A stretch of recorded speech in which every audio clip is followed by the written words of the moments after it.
Hello नमस्कार दोस्तों, चलिए उत्तर प्रदेश की 25 बड़ी खबरें सिर्फ 10 मिनट में जानते हैं। उससे पहले आप लोगों ने इस वीडियो को लाइक नहीं किया है तो लाइक कर दें और हाँ, कमेंट करके अपने जिले का नाम जरूर बताएं। तो चलिए दोस्तों, बिना देर किए हुए शुरू करते हैं।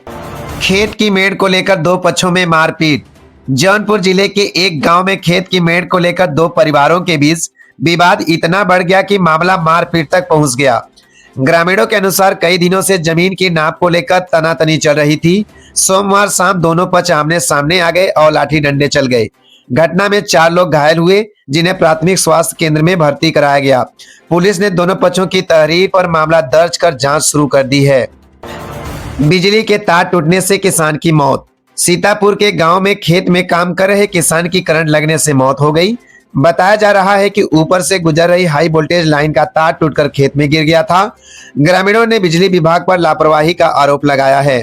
प्रशासन ने जांच के आदेश दिए हैं और पीड़ित परिवार को आर्थिक सहायता देने की घोषणा की है। नहर में डूबने से 2 बच्चों की मौत।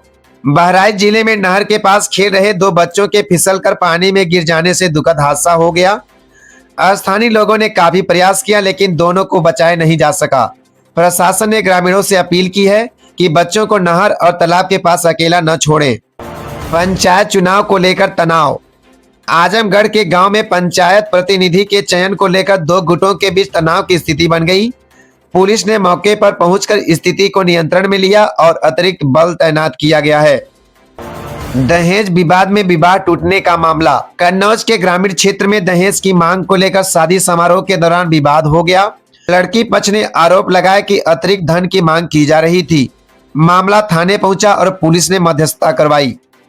अवैध शराब बनाने की फैक्ट्री पकड़ी गई। बलिया जिले के एक गांव में पुलिस ने छापेमारी कर अवैध शराब बनाने का भंडाफोड़ किया। कई लीटर कच्ची शराब और उपकरण बरामद किए गए।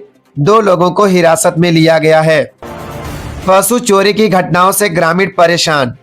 हरदोई के कई गांवों में रात के समय पशु चोरी की घटनाएं बढ़ी हैं। ग्रामीणों ने रात में पहरा देना शुरू किया है। पुलिस ने गश्त बढ़ाने की बात कही है।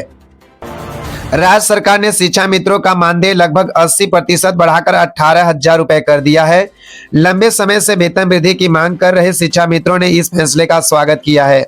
शिक्षा विभाग का कहना है कि इससे प्राथमिक शिक्षा व्यवस्था को मजबूती मिलेगी। स्कूलों में स्मार्ट क्लास और डिजिटल शिक्षा का विस्तार। ग्रामीण और शहरी स्कूलों में स्मार्ट बोर्ड, प्रोजेक्टर और डिजिटल कंटेंट उपलब्ध कराया जा रहा है। शिक्षा विभाग के अनुसार छात्रों को आधुनिक तकनीकी से जोड़ने और शिक्षा की गुणवत्ता सुधारने के लिए यह पहल की गई है। राज्य सरकार ने 25 साल से अधिक पुराने भवनों के पुनर्विकास के लिए नई शहरी नीति लागू की है। इस नीति के तहत जर्जर अपार्टमेंट और बाजार क्षेत्रों का पुनर्निर्माण कर आधुनिक सुविधाओं से युक्त इमारतें बनाई जाएंगी। निवासियों को अस्थायी आवास और मुआवजा देने का प्रावधान भी शामिल है। 1700 से अधिक स्किल ट्रेनिंग संस्थानों का मूल्यांकन। सरकार ने राज्य भर के 1700 से अधिक कौशल विकास प्रशिक्षण केंद्रों का प्रदर्शन आधारित मूल्यांकन शुरू किया है। अधिकारियों का कहना है कि जिन संस्थानों का परिणाम बेहतर होगा उन्हें भविष्य में अधिक वित्तीय सहायता दी जाएगी, जबकि कमजोर प्रदर्शन करने वालों पर कार्रवाई भी की जाएगी। निजी क्षेत्र में भर्ती प्रक्रिया तेज। राज्य के प्रमुख शहरों लखनऊ, कानपुर, नोएडा और मेरठ में आईटी, सेवा क्षेत्र और मैन्युफैक्चरिंग सेक्टर में भर्ती प्रक्रिया तेज हुई है। उद्योग विभाग के अनुसार हाल के निवेश प्रस्तावों के बाद कंपनियों ने स्थानीय स्तर पर रोजगार देने की प्रक्रिया शुरू कर दी है। सिंचाई परियोजनाओं का आधुनिकीकरण। राज्य के विभिन्न जिलों में नहरों की सफाई, पंपिंग स्टेशनों की मरम्मत और नए ट्यूबवेल स्थापित करने का कार्य चल रहा है। सिंचाई विभाग का कहना है कि इससे खेतों तक पानी की उपलब्धता बेहतर होगी और उत्पादन बढ़ेगा। विशेष रूप से बुंदेलखंड क्षेत्र में जल संरक्षण परियोजनाओं पर जोर दिया जा रहा है। कई जिलों में ग्राम पंचायतों की संभावित आरक्षण सूची जारी होने के बाद स्थानीय स्तर पर आपत्तियां दर्ज की गई हैं। कुछ गांवों में सीटों के आरक्षण को लेकर ग्रामीणों ने पुनर्विचार की मांग की है। प्रशासन ने स्पष्ट किया है कि सभी आपत्तियों की सुनवाई नियमानुसार की जाएगी और अंतिम सूची पारदर्शी तरीके से जारी होगी।